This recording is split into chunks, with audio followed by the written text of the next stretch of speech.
Sanggar Cerita mempersembahkan Sabda Pandita Ratu.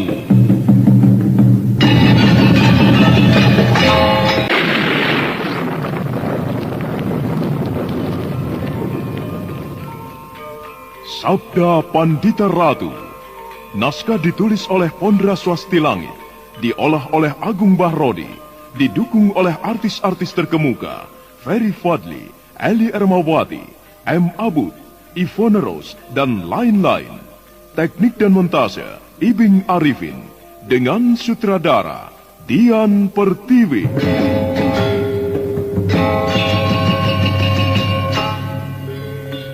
Sabda Pandita Ratu. Dalam episode ke-21 ini dengan judul Pelangi Tengah Malam.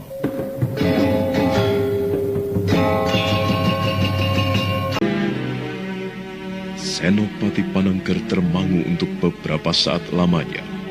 Senopati muda itu berusaha meresapkan apa yang telah dikatakan oleh sang Panembahan untuk beberapa saat lamanya. Sesungking senyuman kemudian muncul di sudut bibirnya. Serasa mendung yang menutupi wajahnya telah pergi entah kemana. Di dalam dada Senopati Panengger itu, serasa tumbuh sebuah keyakinan bakal terwujudnya pelangi di tengah malam.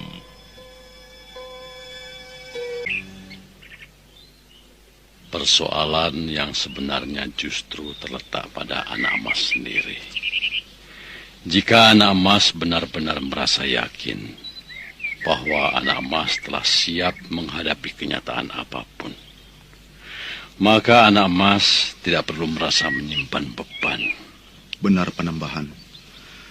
Andai kata keinginanku itu ditolaknya, aku benar-benar tidak akan merasa kecewa atau menyimpan sakit hati.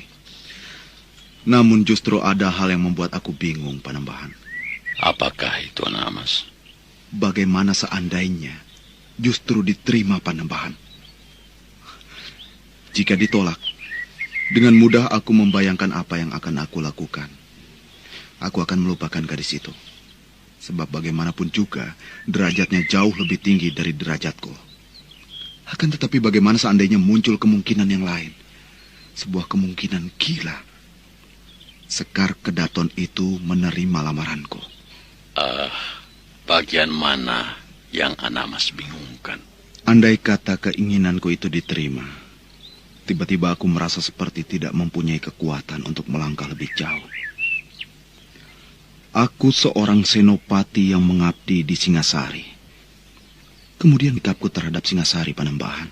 Apakah anak mas merasa menemui hambatan untuk mengabdi di Singasari karena mengawini gadis itu?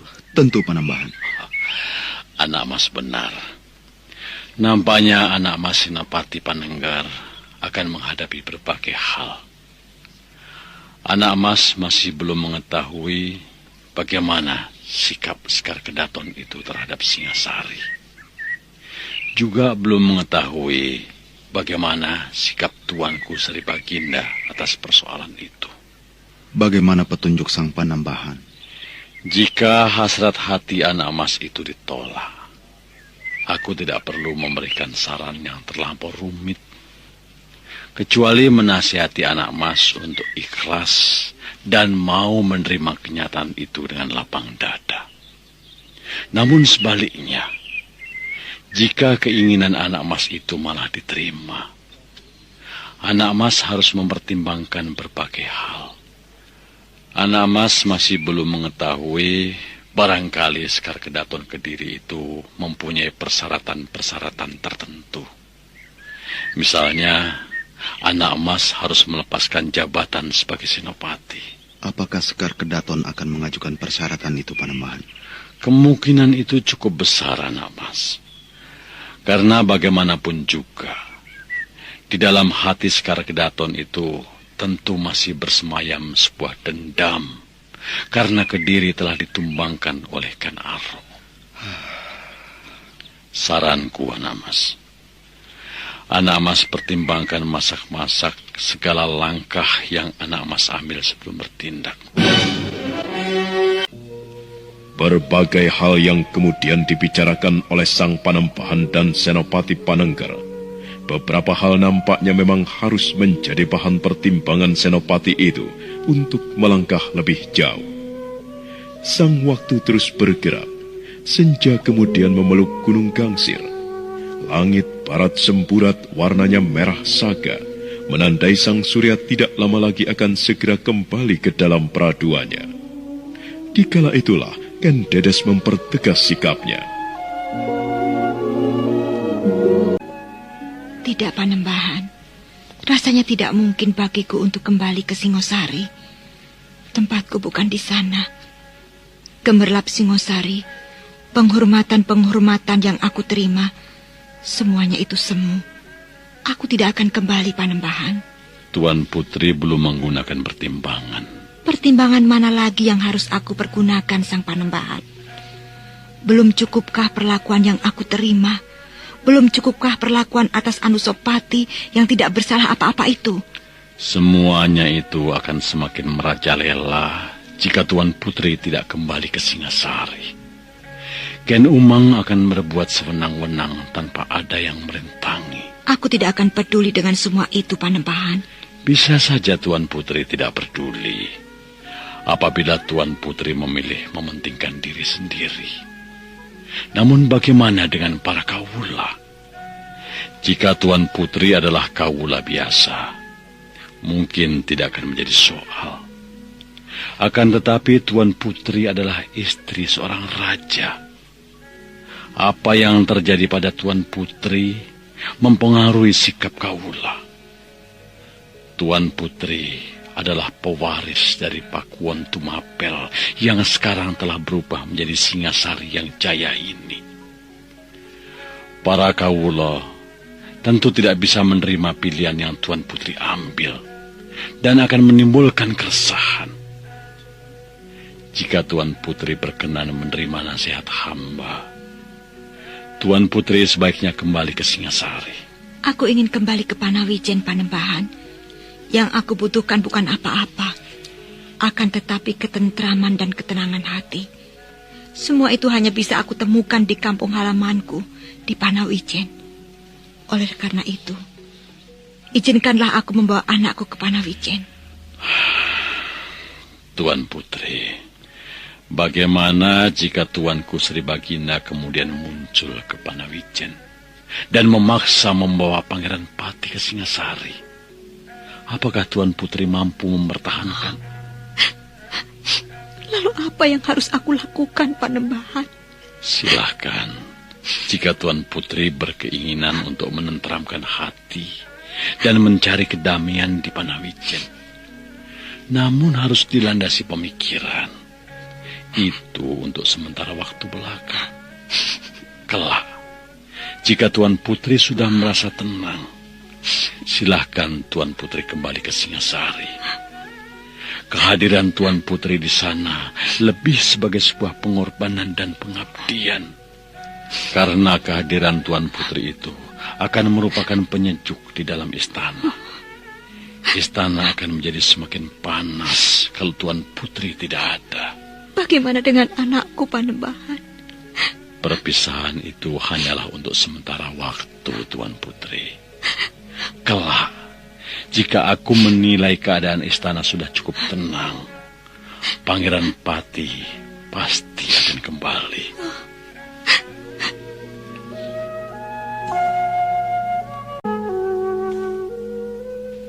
Panembahan. Hamba, Tuan Putri. Apakah dengan demikian, Sang Panembahan meminta aku untuk segera meninggalkan padepokan ini dan segera berpisah dengan anakku? Oh, tentu tidak, Tuan Putri. Silakan Tuan Putri tinggal untuk beberapa lama, menuntaskan kerinduan Tuan Putri dengan Pangeran Pati Anusapati. Terima kasih, Panembahan. Izinkan aku untuk tinggal di sini barang sehari 2 hari. Hamba tidak keberatan, Tuan Putri. Ken Dedes telah memutuskan untuk tinggal di padepokan itu dalam 1-2 hari. Hal itu kemudian disampaikannya kepada Senopati Panengger. Waktu yang lewat dirasa amat lambat bergerak. Senopati yang masih muda itu menjadi gelisah.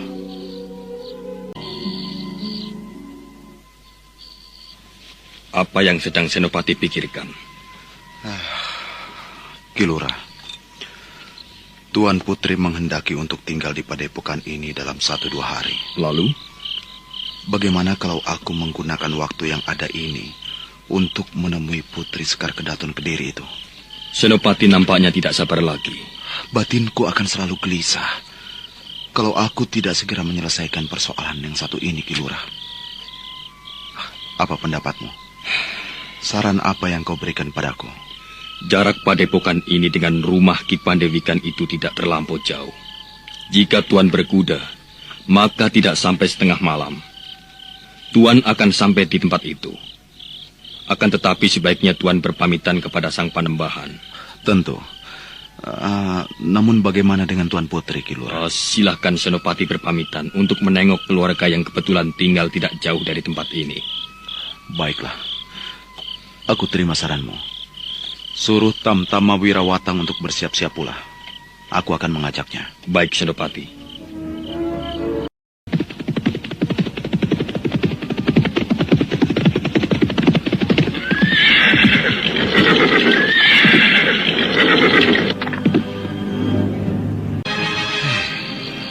Apa yang terjadi dengan rumah ini?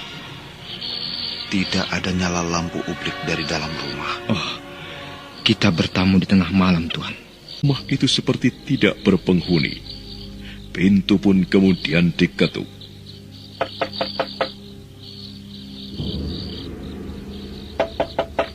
Namun justru karena itu, pintu rumah itu kemudian malah terbuka.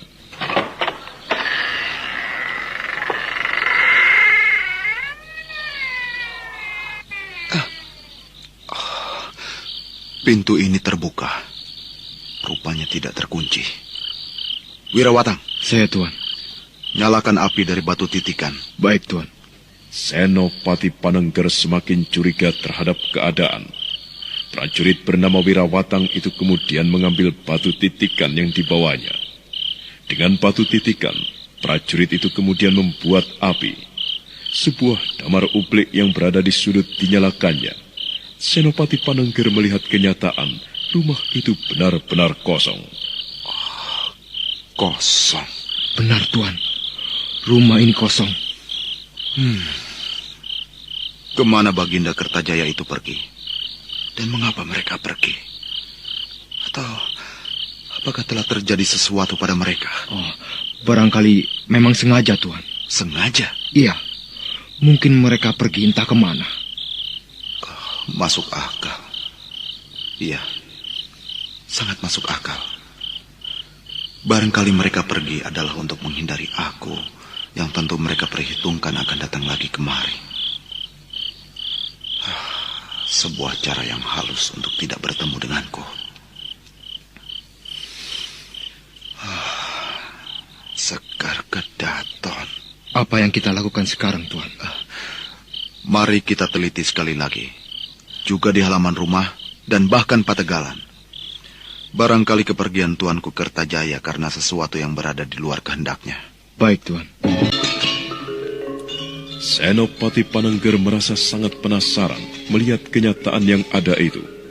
Bersama prajurit Tamtama Wirawatang, mereka membuat obor dan meneliti dengan seksama seluruh sudut halaman dan bahkan Pategalan. Namun rumah yang terpencil itu memang benar-benar kosong dan telah ditinggalkan oleh penghuninya. Tidak ada bekas-bekas kekerasan di rumah ini. Rumah ini telah kosong, ditinggal pergi penghuninya. Apa yang kita lakukan sekarang, Tuan? Apa boleh buat Wirawatang? Kita kembali ke padepokan Dandang Kandaga. Tuan. Bagaimana Tamtama Wirawatang? Saya sebenarnya tidak mengerti dengan apa yang dialami oleh Tuanku Kertajaya. Apa yang kau maksud? Seingat saya, Tuanku Kertajaya yang lumengser meninggalkan istana pada waktu itu, diiringi oleh keluarganya yang cukup banyak. Lalu, kemana mereka yang lain itu, Tuan Senopati? Menurut hemat hamba, Pada saat ini, Baginda tentu sedang berada di tengah-tengah keluarganya itu. Namun, di manakah keluarga Tuan Baginda itu sekarang? Itulah yang menjadi pertanyaan, Tuanku. Kau benar, prajurit. Iya, kau benar. Menurut hamba, keluarga Baginda itu tentu tinggal tidak jauh dari tempat ini. Apakah perlu kita jelajahi daerah di sekitar ini, Tuan? Tidak usah. Andai kata kita temukan, lalu apa yang akan kita lakukan? Apakah kita akan bertanya, apakah Raja Kediri ada di situ?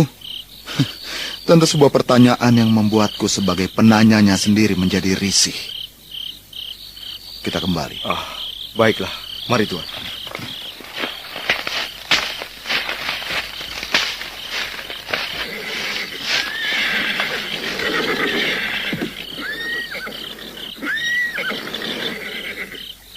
Dengan perasaan kecewa, Senopati Panengger menuju ke kudanya yang diikat di batang pohon sawo kece. Tidak berapa lama kemudian, 2 ekor kuda telah melesat meninggalkan rumah yang terpencil itu.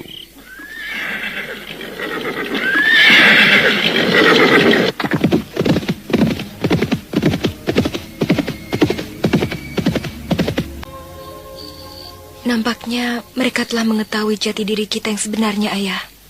Tentunya lurah prajurit itu sudah berhasil mengingat siapa aku ini sebenarnya.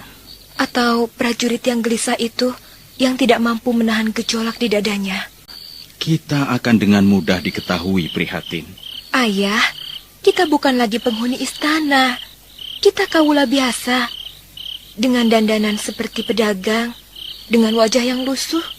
Sulit bagi siapapun untuk mengetahui orang yang berwajah lusuh, berbau apak itu adalah Ayah. Sri Baginda Kertajaya Raja Kediri. Jangan sebut-sebut itu lagi, prihatin. Bagaimana, Ayah? Ayah keberatan kalau kita melihat-lihat Pakuan Tumapel itu dari dekat? Baiklah. Baiklah, prihatin. Sang waktu membawa isi persada ini ke depan, hingga kemudian mendekati saat datangnya fajar pagi.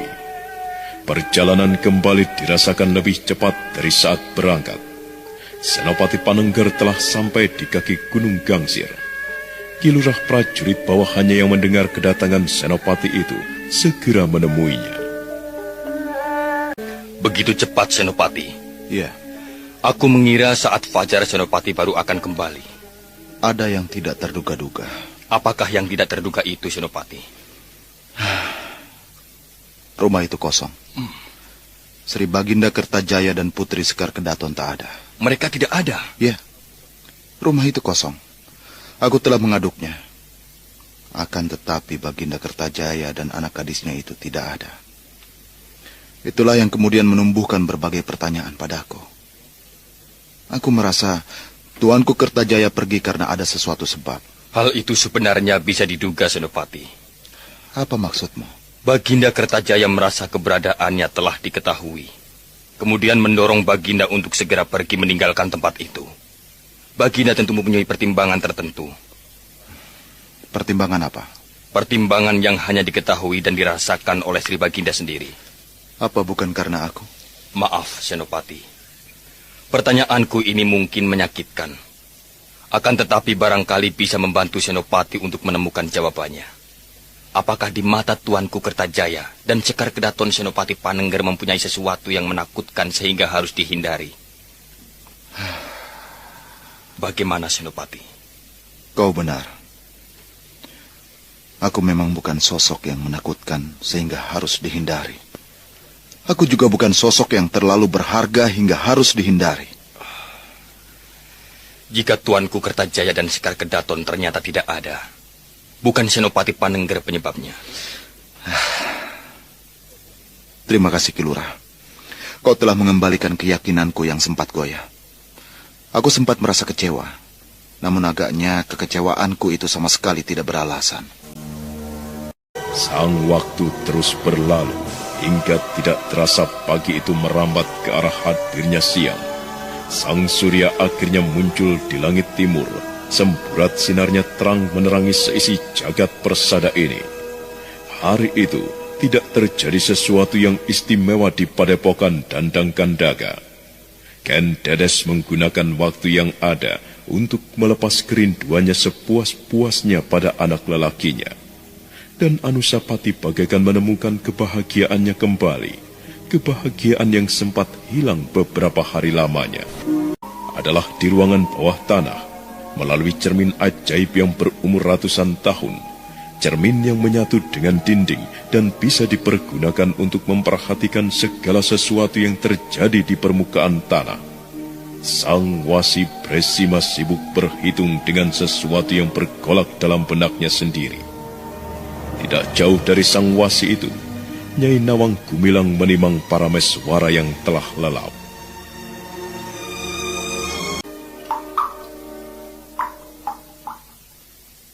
Mengapa ia Kiai katakan gadis pinili? Karena meski ia berasal dari desa yang terpencil, akan tetapi pertanda kasih dari Yang Batara Agung tidak pilih-pilih dan memandang orang. Gadis itu memiliki pertanda-pertanda khusus sebagai perempuan pilihan. Ia adalah bibit dari raja-raja di tanah Jawa. Darinya akan lahir orang-orang yang memerintahkan tanah Jawa ini. Perempuan itu memang cantik, Paman. Iya, wujud lahiriah memang cantik. Sang Wasi Bresima berbicara banyak pada Nyai Nawang Gumilang, menceritakan siapa Ken Dedes, siapa pula Ken Arok, dan bagaimana kisah yang melilit di antara mereka. Kisah itu, sebagian Nyai Nawang Gumilang telah mengetahuinya, karena mendiang suaminya adalah salah seorang yang gugur di dalam medan peperangan antara Kediri dan Singasari.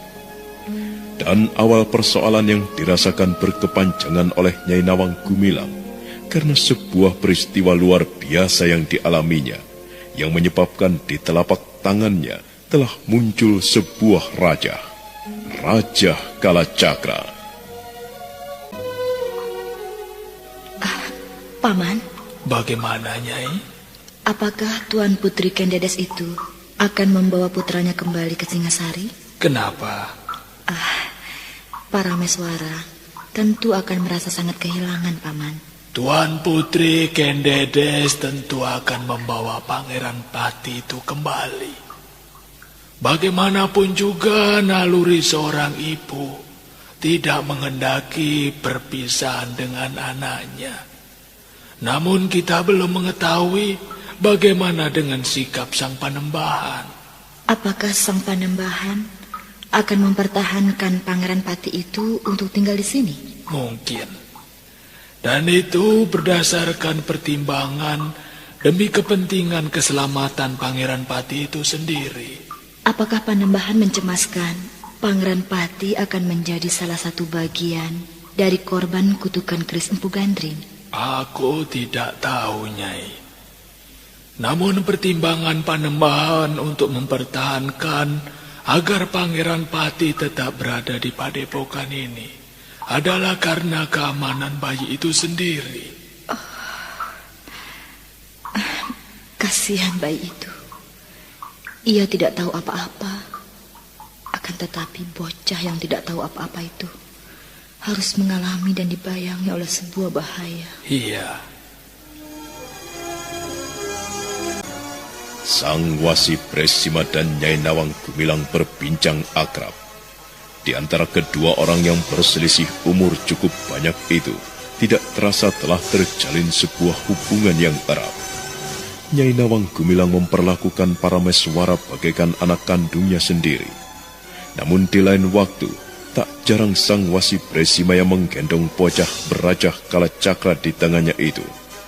Dalam perkembangan jiwanya, bocah berajah Kalacakra itu seperti mendapat asuhan yang lengkap, asuhan seorang ibu dan ayah. Sementara itu, petang berikutnya kemudian datang. Sang Panembahan yang semula berada di Sangkar Pamujan telah keluar. Sang Panembahan berjalan agak sedikit tergesa menuju ke pendopo padepokan. Beberapa buah oncor yang dinyalakan di halaman mobat mabit dipermainkan oleh angin.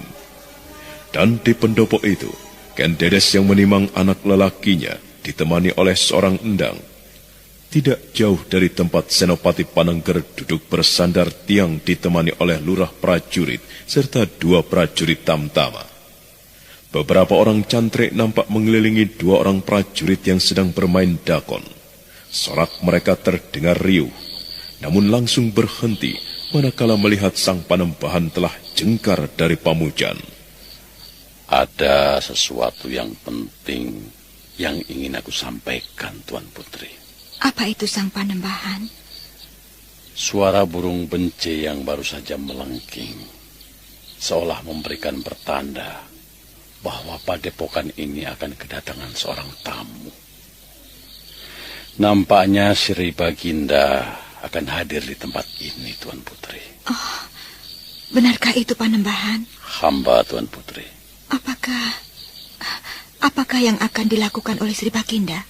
Kita belum bisa mengetahuinya, Tuan Putri.